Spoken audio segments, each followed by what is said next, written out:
I was stuck for 40 years because I was always chasing success, and being flow is actually going from effort to energy. Like, where does someone even start to sort of shift mindset and action around this? You have to break down before breakthrough happens. If you ask yourself the question that is, why me? Why does bad things happen to me? Your subconscious mind will find amazing answers. I had this idea to interview 1,000 people about success and fulfillment. Best-selling authors, leadership coach of Steve Jobs, Olympic champions. What I found they had in common was Hey, everybody, welcome back to this. I'm your host, Shauna Griffiths, and today is our third episode of the Business Athlete edition of this show. And I am so excited to have my new friend, Marcel Kuhn, on the show. Marcel, thanks so much for making time for this, especially when you're on holiday surfing with your boys. oh, I'm excited to be here. Thank you. Yeah, absolutely.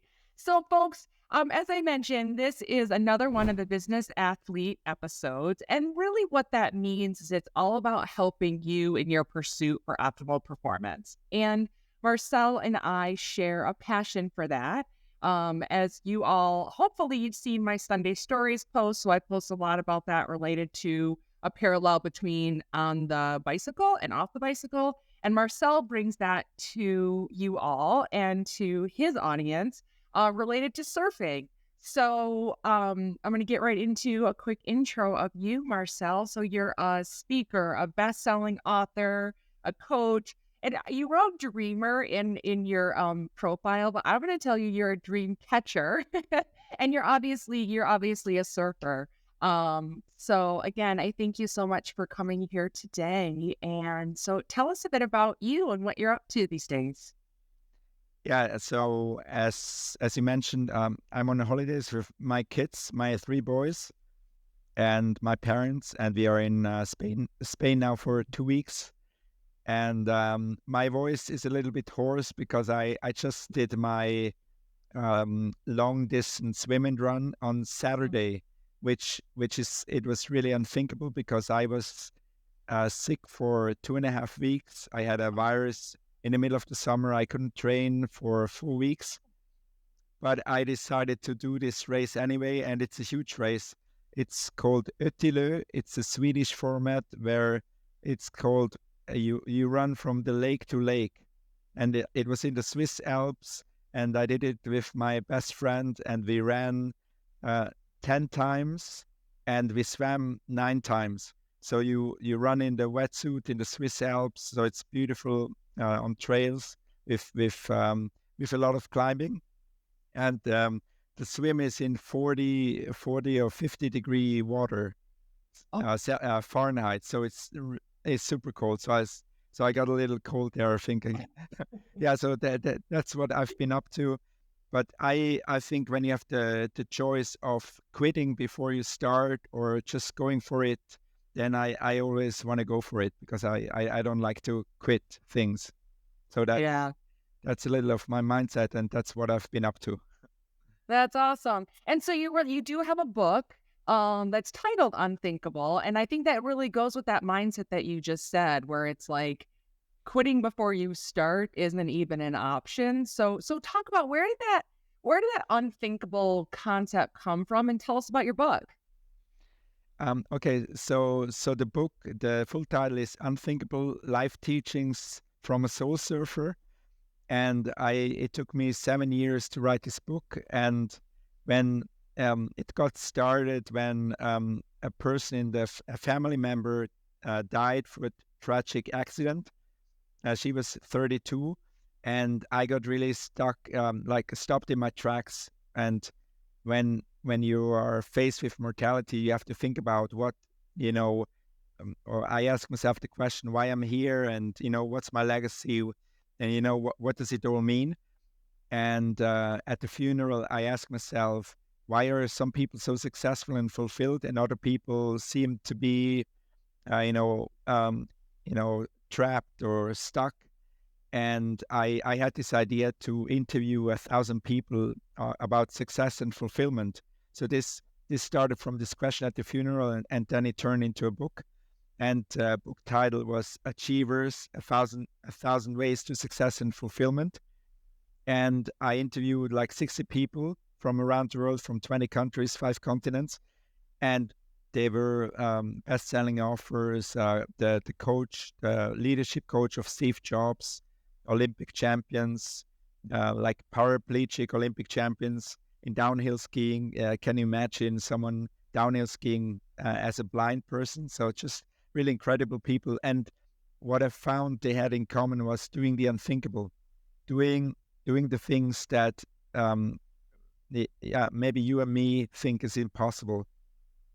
And so, and that's what they had in common, doing the unthinkable, and that's how I got to the title, Unthinkable. And then I went through crisis again. I went through divorce, and the person that helped me write the book passed away through it because of a brain tumor. And so it was all, I was struggling, and I stopped to write the book for 1 year because I was so sad. I lost my friend, and I lost the family as it was. And then I brought in the surfing metaphor. I brought into the book, so that's how it became the life teachings from a soul surfer.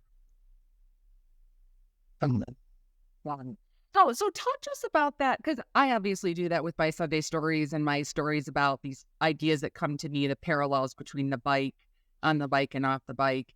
And to me, I think it's really obvious to people, like the why and again, that connection. And so I'm curious, where did you get the idea to bring in that surfing element? Yeah, actually, I started surfing when I was 18, and I wrote a paper for school. I wrote a paper. It was about surfing and the philosophy and the culture. And at that time, at 18, I already interviewed people about surfing, and it was about the culture and the lifestyle. So it was kind of coming back full circle, so many years later. And I studied flow a lot, and um, as in going down a flow trail, it's all about flow. And I just found that surfing matches. It's such a great metaphor for life, right? You have the highs and the lows, and you have those difficult obstacles, and you have those wipeouts, and it just came natural to me. Yeah, absolutely. I totally get that. And I think it is really helpful to people.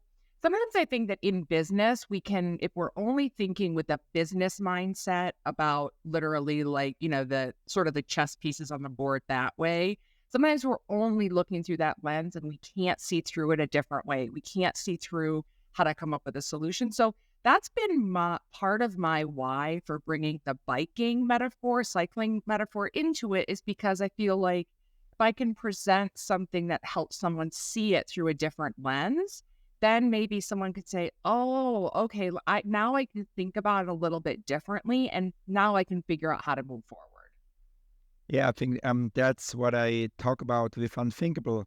Actually, for me, Unthinkable is getting unstuck from our linear mind. Our mind is predictable and linear, and Unthinkable is getting out of your thinkable mind, stop overthinking and going more into the heart. And actually, when you look at the brain waves, when someone is in flow state or in flow consciousness, no, there is not much activity in the brain because you act more from the heart. So doing the unthinkable is also getting from the mind to the heart, which actually the heart is the infinite potential is in our hearts. And when you ride down a trail, you are not thinking about, oh, I have to go slow, I have to go slow, I have to go left. You don't think, you feel. And the same is in surfing. When you start thinking, when you start overthinking, you don't catch a wave because you have to be in the moment, you have to be in the feeling, and that's so I like to create from the heart. And I think it's the same when you lead people in leadership. When you only talk to the minds, you cannot move people. You have to talk to the feelings, to the emotion. And I always bring this analogy of the iceberg, when the iceberg 10% is outside of the water and Mhm. 90% below the water surface. And so if there is a wind, the iceberg is not moved a lot. But if there is a current, the iceberg is moved a lot because 90% is under the water. So if you want to move the people, you have to talk to the hearts, talk to the emotion. And I've been in the continuous improvement for 16 years. And if you tell people with this project, we will be 2% more efficient, no one cares. But if you bring, if you say, if we do this, we will be more happy in the workplace, we will be more fulfilled, we have a more collaborative, more innovative culture, then you can move people. Yeah, I couldn't agree with you more. There's an element that I read a book about it. It was literally called Ask Why or some title like that. Anyway, so ever since then, I'm always like, I really drill into giving people a why. But to your point, it's more than just a cerebral, linear why. It's the why that is going to move people, that's going to motivate people, that's going to your point, speak to their heart a bit. Because I was actually just talking to someone about this the other day in agency world. A lot of times, I come from a marketing agency background, and you're logging your hours as to how much you work. But if you tell them it's all about productivity and are you gonna be more profitable and so on things, I think that can really fall flat. But if you start to explain it to them as, well, this is the why I'm asking you to do this, because this is how you contribute to the organization. Again, I think that's a much different reason for someone to believe in. Comes Yes, down to I people totally agree. yeah, it comes down to people, I think, thinking like, do you actually care about them, or are they just like a dot on an org chart? Yes, exactly. And Yeah. and that was my experience in corporate background. That Yeah. sometimes the measurement is about the hours, how many hours you work, and not actually how much you create. And Yeah. and when you're in flow, you actually don't feel that the time is not linear, right? Sometimes when you bike ride, like 2 hours can be done in seem like seconds, but when Yeah. you ride up a hill, it feels like very long. So it always depends what you make, what you Mhm. do with the time. So it's more about emotion. It's not really the time; it's emotion.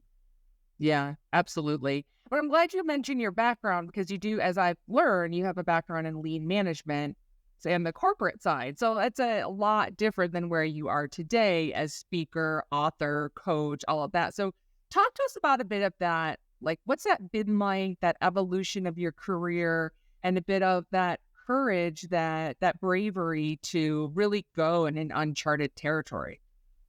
Yeah. So I think lean management. So for me, it's the philosophy of Kaizen, which means always doing it in a better way.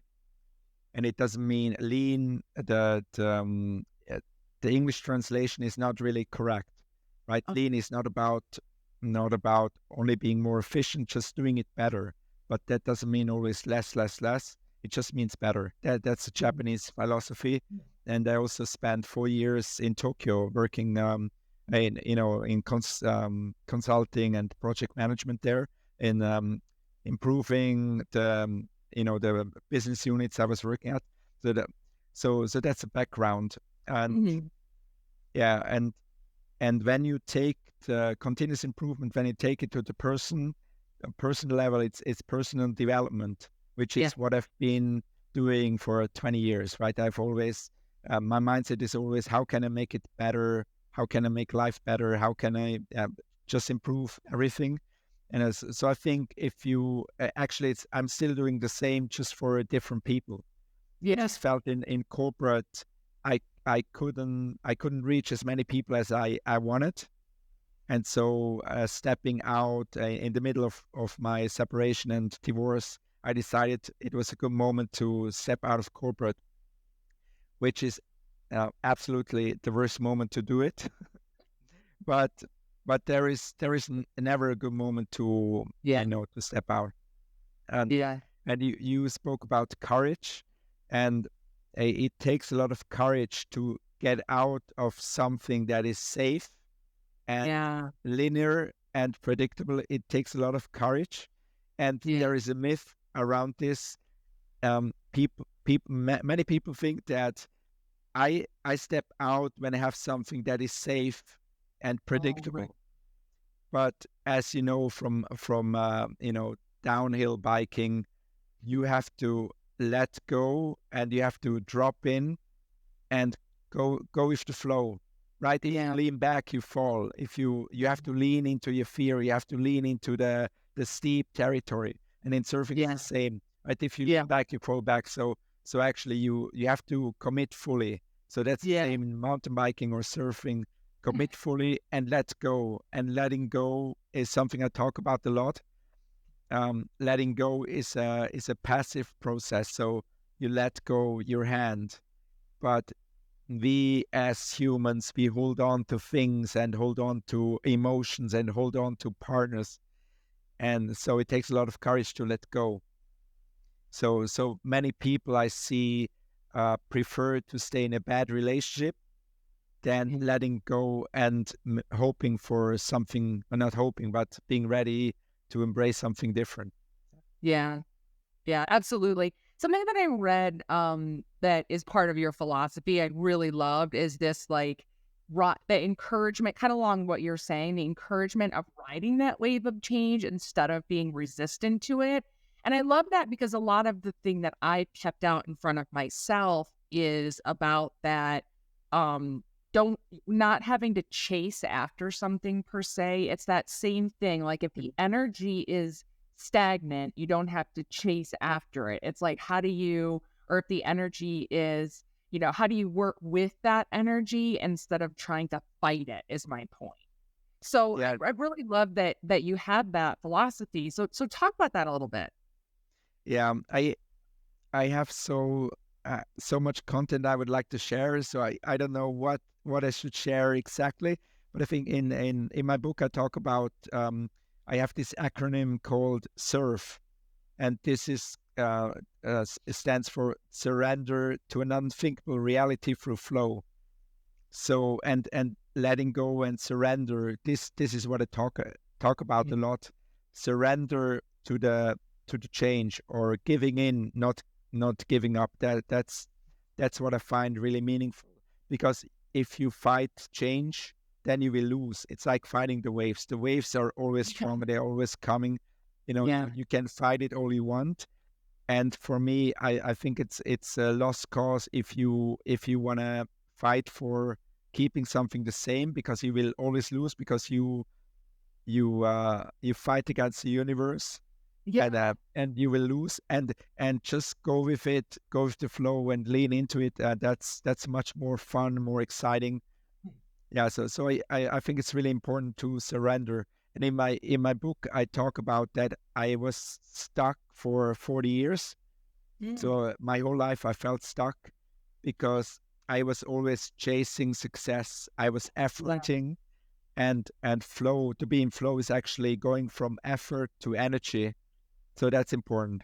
So surrender, it's not giving up, but it's giving in and just going with it. And in surfing, also in mountain bike riding, there is a balance between, you have to stay grounded in the moment, but look Mhm. towards the direction you want to go. So when you move the head to the left, Yeah. and your bike and everything will follow, and it's the same in surfing. Yeah. And if we hold on to the past, we will fall back and we will be stuck in the Mhm. past. And I think what was unthinkable for me is stepping out of the corporate, and instead of being sad all the time, getting out and creating something that changes lives. Because in every wipeout brings you growth and brings you magic, and you have to. I like this quote. I don't know who said it. You have to break down before breakthrough happens. Oh yeah. Yeah. It's so true. Everything that you said, and one of the things you said universe a few times. And I believe completely the same way about working with the universe and not fighting against it. And I think that I was actually just reading something this morning about sometimes we truly want things to happen more quickly than perhaps what is meant for us, or, Yeah. what that natural. And I think it's for each person has their own natural timeline, right? Set by the universe. And so I have to remind myself sometimes that when something isn't happening as quickly as I want it to, or as like I think the effort that I'm putting out should warrant that return. I read something this morning that said that perhaps the universe needs you to see more things and do more things until that next thing's come to you. And I it just when I read those things, when I'm reminded of those things, when I'm hearing things like you're saying, it gives me like extra breath. It allows me to your point, surrender a bit and not fight so much. And actually sometimes I talk about this again, this fighting thing. I'm like, if we chase after something and that fighting energy, it's kind of like the same thing. If you chase after a little human or a little dog, they're gonna run away. It actually pushes it further away from us. And I've worked really hard to try to embody again, doing that bit of surrendering and having more patience through the process. Yeah, yeah, but it's in our society, you say you work hard, right? And actually, that's not surrendering, right? So Oh, that's it what I'm it saying. It's that mixture of like at those yeah moments being like, I worked hard, so I deserve this. But then again, exactly, that's the opposite of that low energy. So but here's the thing, and I think perhaps the audience hearing this could perhaps say, oh, this is impractical, and oh, it sounds nice, but so can you give some tips on how do you turn this seemingly impractical notion into something that is like you can really implement it? Like, where does someone even start to sort of shift mindset and action around this? yeah. So I do something really simple, and that's the question we ask ourselves, bring us the results, bring us like answers, right? So there is a lot of victim mentality I see. Some people, they experience something, and 20 years they say, they say, oh, I got divorced. They say it for 20 years. And in the beginning, everyone is like, oh, I'm so sorry to hear that. But after 20 years, it just gets a little bit boring, right? You know, 20 years ago, I got divorced because we just have to uh, go on with it. So Yeah. if you ask yourself a question that is, why me? Why does bad things happen to me? Your subconscious mind will find amazing answers. You're not good enough. You're not this. You're not that. Oh, you're just too stupid. You're too this. So the daily questions you ask yourself, give you the results, the answer you want. So what I ask myself is a disruptive question, and I use the question, how can I disrupt my day to day? Mhm. So every day I do something that is unthinkable, so outside of my comfort zone. Mm. So many people talk about rituals, and rituals are amazing, but all the rituals also give you limitations, because rituals are structures. So you can have a healthy ritual like running a 10K every day. That's amazing, but at some point you get stuck. So you have Oh, to build rituals and disrupt them. So that's what I would say. It's really practical. Define a question for yourself that brings you positive answers, like how can I create the best experience today mm. that brings you great results, or how can I impact the world in a positive way that brings you great answers. So that's one simple thing you can do. And the other one is, I like to be grounded, to meditate and be grounded, because I'm, as I mentioned, I'm a dreamer. So my head is always in the clouds, and dreaming up stuff, and Yeah. being in idea mode. And if you do that, that's amazing, but you don't get anything done because you're always streaming. And so to be, financially free and be, financially abundant, you have to stay in the now, in the present, be grounded. And yeah, just for me, it's meditation. And that's just 15 or 10 minutes a day where I just sit with my feet on the ground and just stay in the body. Right? Maybe some out there have it like me, that when you're not in your body, you're more in the thoughts, in the dreams. You Yeah. maybe hit stuff, you fall, you hurt yourself because you're actually not in the body. So okay, so the first one is the question, the second one is the grounding. And what I really like, to be okay with the journey that you're taking is Yeah. gratitude. Oh, yeah. So I do gratitude journaling each day. And now I do journaling. Before I was lighting candles for each, for people and things and experiences that I cherish each day. And I lit 30 candles each day, and for each candle I say, okay, I'm grateful for my parents, I'm grateful for this friend and my kids and this experience. So for me, when you're entrepreneur and you try to make it happen and you want to be a good dad and all that, uh, sometimes you're in the scarcity and fear mode, and gratitude and grounding brings you to the now. And you Right. mentioned my mantra before. You mentioned it's happening. Oh, And this is my daily mantra. I have two daily mantras that I same as tell myself each day. The first one, it's happening. no. It's in the right timing, so it's happening. And the second one is keep walking. And so if you don't see that it's happening, the results, you work for something, but you don't see the results, you say keep walking, because it will happen. So this is Yeah. a mantra. Yeah.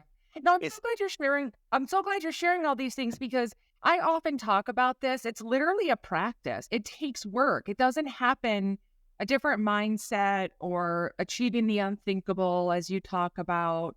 These things don't happen um, again, by accident. And it just takes a lot of just practice, and again, I'm hesitating from saying this word work because again, it's what's the energy that we want to bring to it, not hard work per se, but it's that practice that and it's a commitment to do. I think it's really great also. Thank you for sharing the various ways because I like to provide the audience with several different things that you can do. And because I think they have to be what works for you, Marcel, may not work exactly for me. And so I think everybody has to figure it out, but it really helps to hear some examples and then you can figure out how to tweak it for yourself. But I just really love things, that the examples that you gave. And one thing came to mind is it's actually from a conversation texting conversation I was having with someone this morning where we also have to be willing to take the action every day to take those practice like swings, so to say. Because and my coach Leslie Harris says this a lot. It's either like do it or don't do it, meaning like taking the action, doing the practice, like do it or don't do it, but there's a lesson to be learned either way. Yes. Eh, And I just want to talk about unthinkable, just to clarify. For me, unthinkable is not doing the crazy things. For me, unthinkable is really personal. So for you, can be something totally different than for me. Right. For me, it was writing that book at that moment. You know, just taking actions and just moving forward and stepping out of corporate. And for someone, can be running a marathon or or changing the diet. So it's unthinkable is really personal. I totally agree. I think all this stuff we're talking about is really personal. I mean, that's part of the whole like helping people to pursue their optimal performance is giving them tips and things along the way, helping them to realize part of it that a lot of these answers lie within ourselves and the motivation lies within ourselves. And because to your point, someone can talk about the divorce they had 20 years ago or the company that laid them off 5 years ago, whatever the thing is. And if you keep telling yourself that story and telling other people that story, like you're actually not taking any action to get yourself beyond that story. To your point earlier, you said like you're actually living in the past. I love that saying about like the past is only here if you bring it. And so, Yeah. again, these things are all, some people could hear it and go, oh, that's cliche, or oh, that's idealistic and that kind of thing. But here's the thing, the opposite is staying stuck. To go to Yeah. your surfing, as I was saying to you or messaging you the other day about like, are you in the rip tide and how do you get out of it? And so I think, again, these are all tools I like to talk about to arm people with to find the way to continue to do the practice every day. Yeah, so you mentioned the riptide, and so I think when we are in the current, sometimes it's hard to see, where we are in relation to the outside, to the shore, right? When we are in the riptide or in the current, we are just fighting, and we don't even see how we move, right? And so in when you're stuck in the current, it's better to let yourself drift back to the shore and find a new vantage point. So now Yeah, it is just an example from surfing, but that I that's love what that. that was the case I was in, right? I was just paddling. You paddle the wave, you paddle against the waves, you fight, and the ocean, the waves are always stronger. So sometimes it's good to let yourself drift back and find a vantage point, a step up higher, and then see, oh, okay, there is a nice tide, or there is a better place to go surfing. Yeah, Yeah, so that's again absolutely. the render. Yeah, in biking, I wrote about this in one of my stories is about like, finding a different line. And sometimes you actually need to get your buddies who are out riding with you to, to your point, go to a different vantage point, try to get a different line, and you can see how to attack, air quotes, attack it in a different way. And again, like both these examples that we're giving are so applicable to the working world. And that, again, if you're only looking at one thing or you're focusing on this problem or solving it in one way, again, to your point, it's so helpful to like step back, try to find a different perspective for it. My coach Leslie Harris talks about it as like 12 degrees, like shift your perspective 12 degrees, which I actually think is some sort of a golfing analogy. But again, like I think again, it's just very much this combination of the physical, the mental, how do you bring your heart along with it to be able to move forward. You're not all the time going to move forward going the exact same way. You got to find a way to surrender and get in a different position to be able to move. Yeah, and from the endurance sport, from triathlon, I know that sometimes you by slowing down, you will be faster. Right when I'm on a trail run Yeah. and I run too fast in the beginning. The minutes I run faster in the beginning, each mile I run 10 minutes slower. Right, so sometimes you have to slow down to go fast. Yeah, yeah. I love that. I've heard the same thing actually. I mean, I know it from the sports analogies and at the physical part of it. But I have another friend, Lane, who says that a lot. She's like, sometimes you have to slow down to be able to speed up.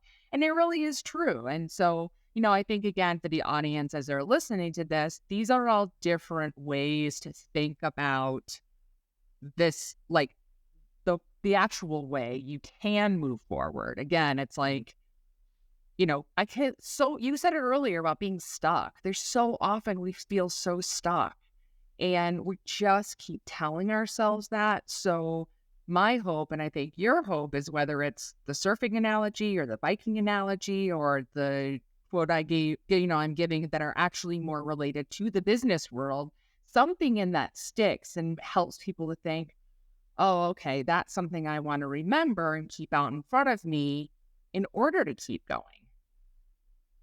Yeah, so in my book, it's really nice when you open just any page. There are some quotes, so it's just good reminder. So this book is I wrote it for myself. So every day I open it and look at quotes, and one that just resonates with what you just said is when water is stuck, it gets stale, And that's the same with humans, right? When you get stuck, it becomes stagnant and stale. So to be in flow, the water has to keep moving. People have to keep moving. So you have to go with the flow, go with the change. So just keep moving. I think that's Yeah. important. Yeah, absolutely, absolutely. So wait a second, you started this talking about the race that you did, but I went right into our conversation. How did you do? How was the race? I mean, yeah, I'm sure people in the audience want to know too. How'd it go? It went terrible because I couldn't train, but Oh, I'm so right. happy. I'm so proud that I finished it. So Yeah, I had to dig so deep into my reserves, but I always knew that I would make it. But right. it was just a crazy experiment. I love it to do this, to getting outside of your comfort zone so far, so that you have to deep into your last reserves. And I Yeah, was so tired. It took us 8 hours, yeah, and the water got colder and colder. It was there were so many waves on the lake. There was so much wind. yeah, It's just a great day out with my one of my best friends, and yeah, amazing. yeah, So yeah. I think yeah, it's good to be outside of your comfort zone so far, just to see how much more capable you are. Yeah. I think it's a great I'm glad you kind of ended it with that exclamation on that part because I think it's really true. Sometimes the kind of air quotes crazy rides that my husband and I do, people will say like, "Why do you do that?" And they joke around, "Oh, you're crazy," that kind of thing. But I do think there's something really interesting about seeing yourself, being able to experience pushing yourself. Actually, my husband talks a lot about like just the challenge of it, and you're just always up for a challenge. The other day, we did this challenge where we tried to do the longest continuous climb that we've done, and so again, like those things are kind of silly. There's no medal, there's no money to win. We're just doing it by ourselves. But again, I do think that sometimes if we get in the mode of practicing, showing ourselves that we can do hard things because we can. And sometimes that mean that we need to show ourselves that we can, like on the bike or surfing or doing that race, you showed yourself that you could do something hard mentally as well as physically. And Mhm. so again, I think like that's a great to practice doing that because then when we get in these other situations, again, like a working situation, career situation, I think we can actually think back to, oh, I can do hard things. I can Mm. push myself mentally and physically because the same applies in the work world. Yeah, I want to talk about resilience. Yeah. So for me, resilience is not about being tough; it's about being adaptable and soft, right? So in bike riding and in surfing, it's really about that, being adaptable. And so if you are soft in the wave, nothing happens. But if the a board can break, right? So the lip of the wave can break a board if tough stuff gets broken. But if you're resilient, you're adaptable and you surrender to that. So I think it's really important not to be stuck and tough and rigid. No. Yeah. Yeah. Totally. I love that you said that. One of the first, a lot of times people ask me, what's the biggest piece of advice you've ever received or the one that made the biggest impact on you? And I usually tell the story about when I was starting my career. I was working with Nike, with the WNBA, the Women's Professional Basketball League over here. And the woman who was my boss at the time, she's still a mentor of mine, Felicia Hall Allen, at the end, she's like, Shauna, you did great, all these things. However, girl, you have got to be adaptable. And I never, and again, it's exactly what you're saying, that sense of resiliency. I had to learn very early on in my career to do that, to get better at being adaptable. So, again, like I'm always with the sports analogies, but it's like, again, I played basketball in college. So when I worked in the NBA, I'm like, you drop the ball, you get the ball stolen from you, whatever it is, you got to get back on defense, protect. You can't just sit there and mope and cry and all that. It's the same thing. Again, these are all analogies that I think make it easier for us in the moment to say, to your point, got to be adaptable, got to be resilient. There's one thing also that I've written about, and I also think comes down to coachability.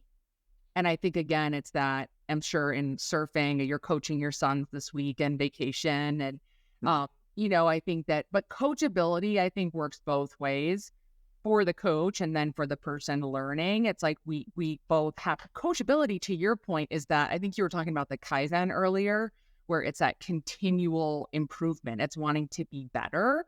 And so I think we need to do that from both like seats as the person being coached and the person who is coaching. We have to all continuously be on that journey to be adaptable, to continue to improve. Yeah, so I think about leaders and followers. Every leader is a follower too, and every follower is a leader. So we always have both roles. And Yeah. so my kids teach me a lot of stuff also in surfing and in general in life. So that's why I don't have double standards with my kids. We have the same rules for myself and for the kids, because they, in some ways, they are so much more in their hearts, and they are so much strong and more resilient. So we can learn so much. And my oldest son, he's 10 now, and I had this situation where I was annoyed about some situation, and he told me, "Hey, Dad, it's in the past. Let it go. It's 30 seconds past." So I think about letting go, and this is so great to learn from the kids. And Yeah. also, if you're listening to this and you're a leader, yeah, sometimes someone in your team knows something better than you. So it's good to listen, to learn, and always be the student's mindset. Yeah, that's so, so true. So, Marcel, I have taken your time this morning from your family vacation. So, thank you, and thank you to your boys for giving up some time with Dad today. So we've covered a lot of things today. Resiliency. We've talked about your book, The Unthinkable. Are there and a range of other things? What I like to do in these episodes, because we cover a lot of different things, is is to cap it off and for the audience, and if there's some takeaways that you really want to make sure people have, what would those be? Yeah. So I think the first one is follow what excites you. So your unthinkable is what excites your heart. So follow that and be in flow. Go with it. And I think that's important, to let go of the experiences and people in your life that are not good for you. So Oh, yeah, yeah. stay grounded. Um, do uncomfortable stuff. So get out of your comfort zone. Yeah. So this is pretty much the biggest one: letting go, staying grounded, following what excites you, because the magic happens outside of your comfort zone. And this doesn't mean that you have to stay outside of the comfort zone all the time.